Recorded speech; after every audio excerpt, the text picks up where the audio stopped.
Hey guys, it's Des. Welcome to the Evil Within review. I thought we'd discuss a few things about this game that you needed to know before you played it.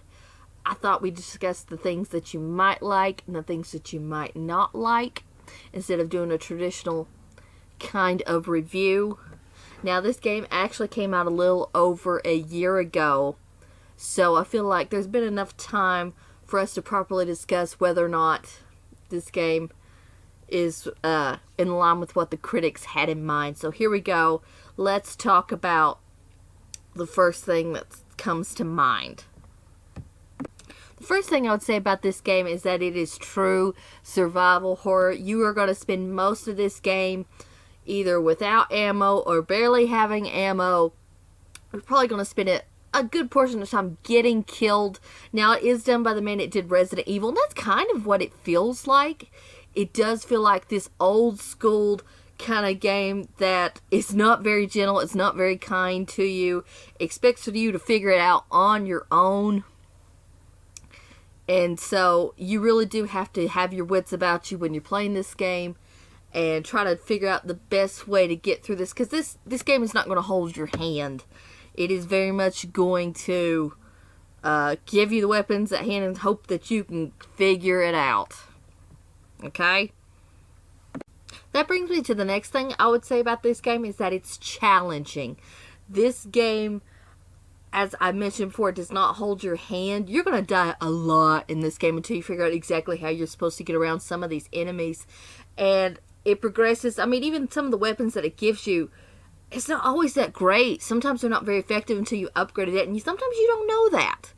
And more importantly, the saves are few and far between in this game. You don't really get a chance to choose when you save, and that can be a pain in the ass. If you're the kind of player that does not like going over the same sections over and over, you might get a little frustrated with this game.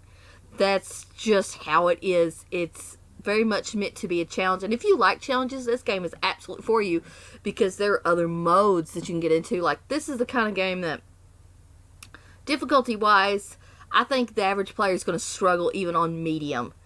So if you really do like a challenge, go ahead and play it on the hard. And if you beat the game, you've got things like the Akumu mode, which, one hit kill, you're done, it's over with. So it really does cater its gameplay to those who like a challenge and aren't messing around. So if you like a challenge, you're going to love this game. The next thing I would say about this game is that it's got excellent level design. Each level is wildly different from the last, so you never know what to expect with this game. Sometimes you're in the forest, sometimes you're in the city, sometimes you're in this, you see a lot of these kind of magical, not realistic places that could not exist in any normal plane, and the game loves to pull the rug from underneath you, so you really do not know what's going to happen. It's fantastic in that regard, and lots of times they're beautiful. The art direction is very perfect for this kind of game. It's got great atmosphere. It makes you feel uneasy. It's kind of disgusting, but in a beautiful way. Clearly, they put a lot of care and thought into character design, because you see all kinds of different things. Even the characters that come back, the ways that they come back is different, and it completely blindsides you sometimes, and that is actually to its advantage. I really like that. This game is not boring, to say the least, when it comes to that. Now I thought we'd get to the portion of the review where we talk about the things that are not great about this game. The plot's crazy, first of all. If you're the type of player who likes story-driven games, while this game is heavily linear, there's not a lot of exploration involved. This story makes absolutely no sense. It does not do a great job of explaining it, even when you get towards the end of the game.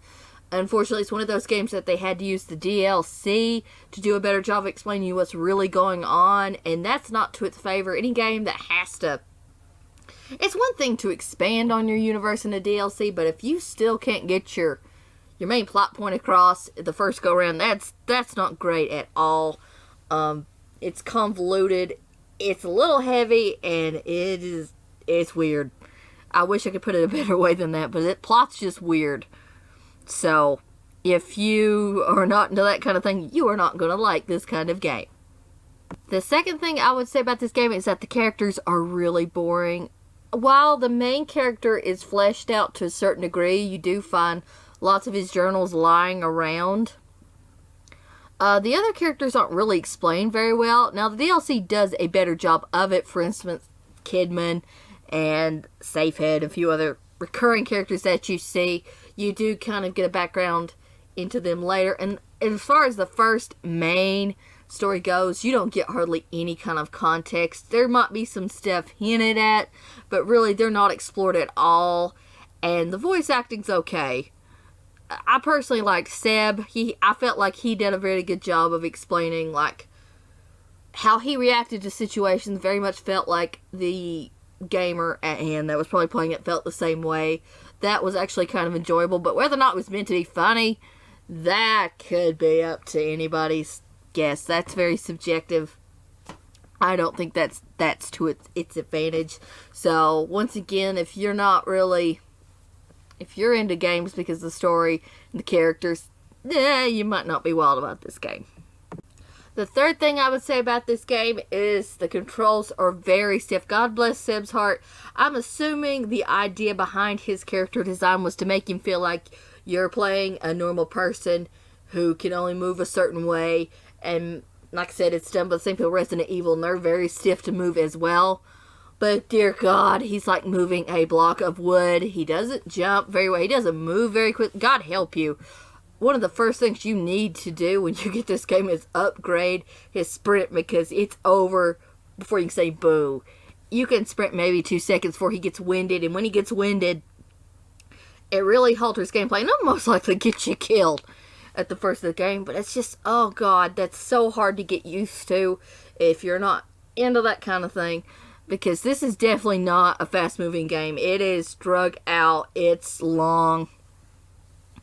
It is definitely meant for somebody to just fall into the world and stay there for a while. But yeah, it can be very frustrating to get used to the fact that running just isn't a thing you're going to do very often in this game. That's just the way it is. Alright, some final thoughts that I have for this game. Overall, I feel like if you are a fan of survival horror, you're really going to like this game. That is who this game is catered towards, and that's the kind of person I would say should buy it. Everybody else, people who are curious, people who just like horror games in general, I would recommend that you rent it. Anybody else, you're not going to have a good time. So just keep those kind of things in mind. I hope you all really enjoyed everything that we talked about. Thank you so much for listening. I will see you all next time. Have a wonderful day.